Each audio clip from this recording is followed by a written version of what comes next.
Оо. Наран бүр амар санаа баадах нь. За одоо арай дээр цэмлээ. За.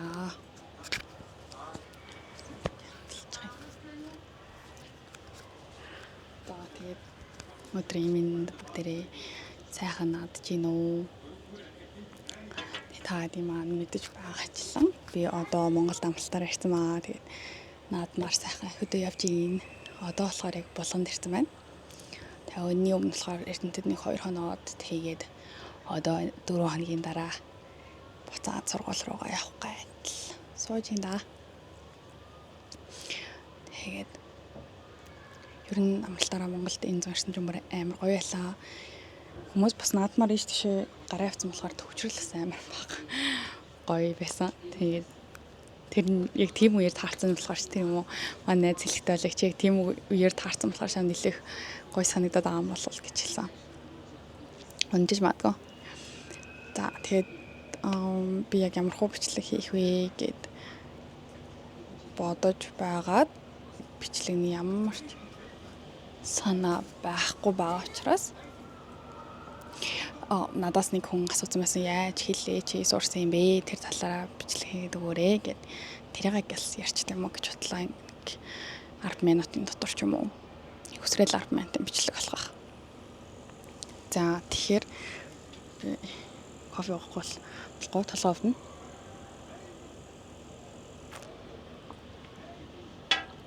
тэгэхээр яг миний хувьд би хэлээ бүр багаас бол ерөөсөө сураагүй. Одоо юу гэдэг нэг хүүхдүүдийн цэцэрлэгээсээ сураал эсвэл бага ангиасаа сураал гэдэг ч юм уу тиймэрхүү ерөөсөө байгаагүй. Миний бодлоор яг миний хэлд сурсан аялал маань ахлах сургуулиас маань эхэлсэн юм болов уу? Ахлах сургуулиас ороод магадгүй 9 дугаар ангидаа сургуулаа шилжиж цайлаад тэгээд тухайн үед яг гадаад багштай анхудаа англи хэл заалгаж байсан. Тэгээд тэр үеэс эхлээд арай дэлгүү сурсан. Гэхдээ тэр үед ч юм бас нэг жоохон байсан болохоор тэр юм уу амар бол гүнзгий сурах гэж бодож байгаагүй. Тэгээд дараа нь ахлах сургуульд би орсон байгаа. Манай ахлах сургууль болохоор яасан бэ гэхээр XCT үздэг байсан. Шинжлэх ухааны талаас илүүтэйгээр нийгмийн ухаан зурилсан. Тэгээд хэлний сургуулиас учраас яг 10 дугаар ангиас бол бүр тууштай англи хэлээ бол байнга хийдэг байсан. Тэгээд SAT-гийн математик, англи хэл хоёрыг бол бүр 10 жилдээ баг өдөр болгон шахуул хийдэг байсан. Санагдаж байна.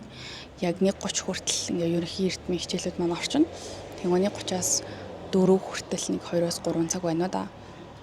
Дандаа SAT-гийн англи хэл үздэг байсан. Тэгээ SAT ч ер нь бол айгүй хүнд өгнөд нь хүртэл арай илүү академик байдаг. Гэхдээ яг намайг төгсдөг жил ковидтай байсан болохоор SAT авах шаардлагагүйгээд би SAT-ийн шалгалтыг өгөө амар хацтай. Тэгээд миний бодлоор хүн ингээд багаасаа англи хэлээ үзэхгүй болохоор илүү их англиар ярихдаа бодож ярьдаг болчдөг юм болов гэж боддог. Би ингээд найзуудаагаа хараад өөрийгөө хараад дүгнэхэд штэ. Миний хувьд бол би нэлээд бодож ярьдаг. Тэгээд яг уугуул хүн шиг бол ярихад бол маш төвхтэй. Одоо би Австралид 3 жил амьдарч байгаа. Тэгсээр найл надаа ингээд мэдгүй хүмүүс амар их байдаг.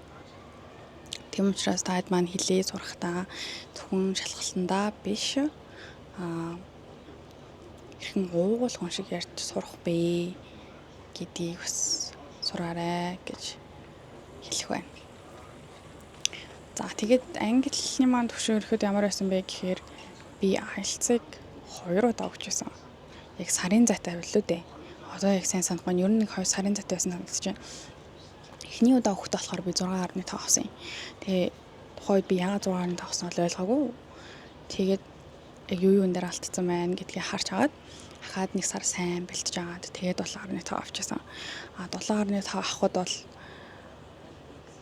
би 6.5 авчаад тэгээд 7.5 авах явцдаа ингээ бэлтэж явахдаа өглөө 5-аас босоод тэгээ бэлтдэг байсан. Тэгээ нөгөө Cambridge-ийн номууд байдаг штэ IELTS-ийн. Тэгээ би тэднийг бүгдийг дуусгасан. Доторх одоо эсэнүүдийн ч гэдэг юм уу, дасгалуудын ч гэх юм уу бүр бүгдийг дуусгасан. Тэгээд би тэнд номноос ажиллая гэхээр надаа ажиллах сэдв байхгүй. Тэгээ би онлайнаар хараад бэлтждэг байсан. Гэхдээ яг тэгж амар тууштай ингээ бэлтснээрээ тэр шалгалт нэг бодлоор бол миний гарт орчиж ийн л гэсэн үг л дээ. Гэтэ IELTS өгч байгаа хүмүүс байх юм бол ер нь яг тууштай юм consistent байх юм бол шалгалт чинь бол амар хүнд бол санагдахгүй.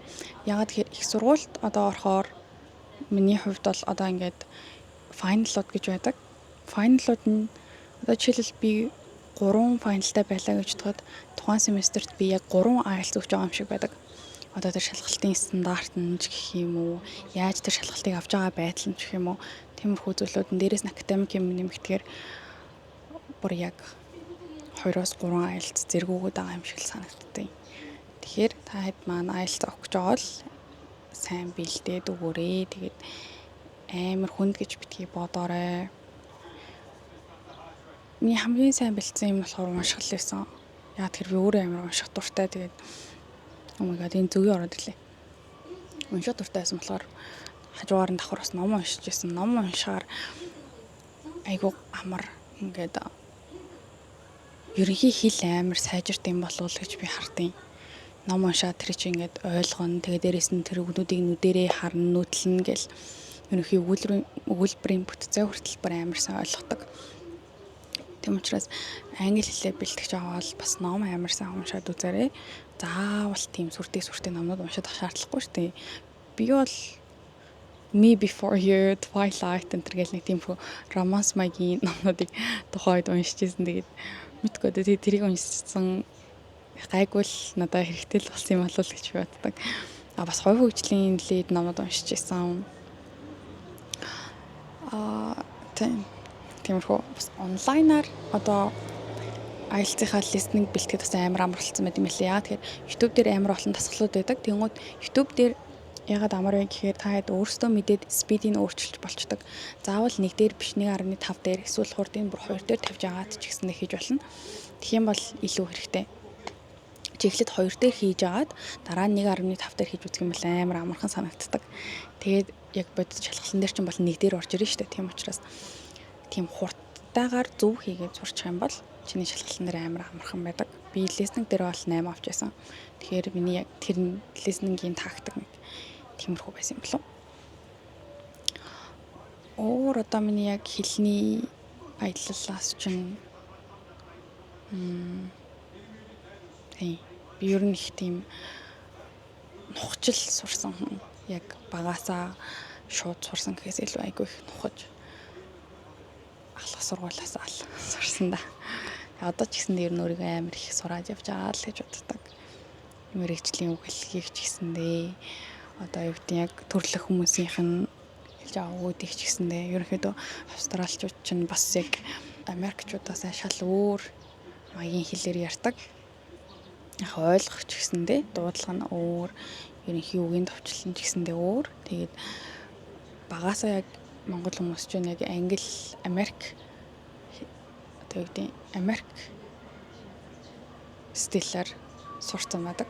Тэгэнгүүт бас Америкаас өөр тийшээ Австрал, Англи явхад бол баг зэргийн асуудал тулгардаг баг. Гэтэ тэр бол нэг амар сүртэй зүйл биш. Яагаад гэхээр тэр чинь одоо бүгдээрээ л ерөнхий нэг хэлээрээ л ярьж байгаа хүмүүс шүү дээ.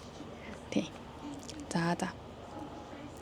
Тэгээ зүгээр сууж ахаар гээд камерныхаа цэнийг дуусгаас өмнө галс бичлэг хийчлээ. Тэгээ чадвал энийг авахгүй өнөөдөр юм уу маргааш оруулж байгаа. Баяртай манайхаа амжилт.